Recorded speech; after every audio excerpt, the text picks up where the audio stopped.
হাসিনা চেয়েছিল এবং হাসিনাকে আমরা দেখেছি জোরপূর্বক এদেশের শিক্ষার্থীদেরকে রাজনীতি থেকে দূরে রেখেছে এবং অভ্যুত্থান পরবর্তী সময়ে আমরা দেখেছি একটা পক্ষ ওয়েলফেয়ার পলিটিক্স নামে বাংলাদেশের শিক্ষার্থীদেরকে রাজনীতি থেকে দূরে রেখেছে।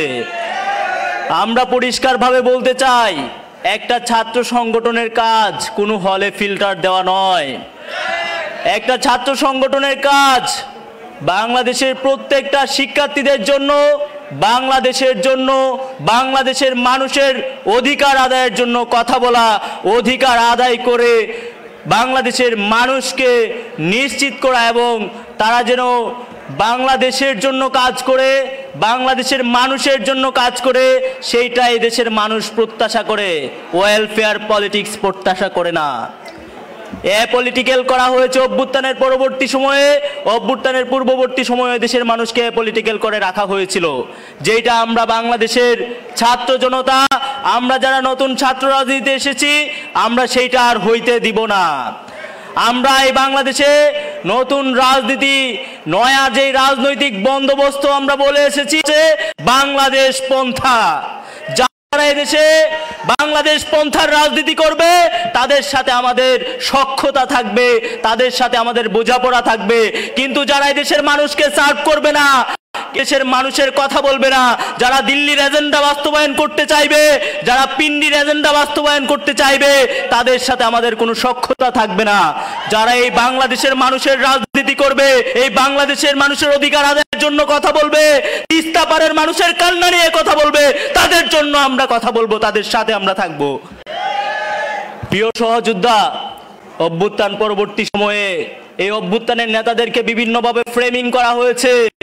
মিডিয়া ট্রায়ালের মাধ্যমে অভ্যুত্থানের নেতাদেরকে বাংলাদেশের মানুষের কাছে অগ্রহণযোগ্য করে তোলা হয়েছে।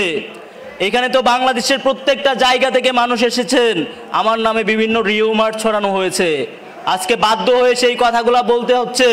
বলা হয়েছে, লাস্ট আমি শুনেছি আমি নাকি আমির খসরুর জাহাজ আটকে দিছি।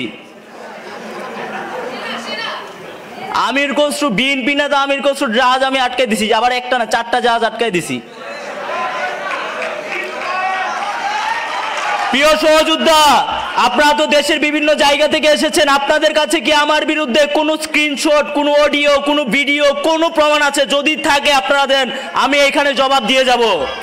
বাংলাদেশের রাজনীতি থেকে সরে দাঁড়াবো যদি আমার কোনো রকম তথ্য প্রমাণ উপস্থাপন করতে পারে কেউ। আজকে আমি এখানে চ্যালেঞ্জ দিয়ে গেলাম, বট বাহিনীকে চ্যালেঞ্জ দিয়ে গেলাম, বাংলাদেশের যারা রিউমার ছড়ায় তাদেরকে চ্যালেঞ্জ ছুড়ে গেলাম, যদি সাহস থাকে সামনাসামনি মোকাবেলা করেন, তথ্য প্রমাণ নিয়ে আসেন, আমি আপনাদেরকে মোকাবেলা প্রস্তুত আছি। আমাকে অভ্যুত্থান পরবর্তী সময়ে বন্দরের ট্যাগ দিয়ে, বন্দরের বিভিন্ন অনিয়ম থেকে, দুর্নীতি থেকে যেন আমি কথা বলতে না পারি, সেই জন্য আমাকে বন্দরের ট্যাগ দেওয়া হয়েছে।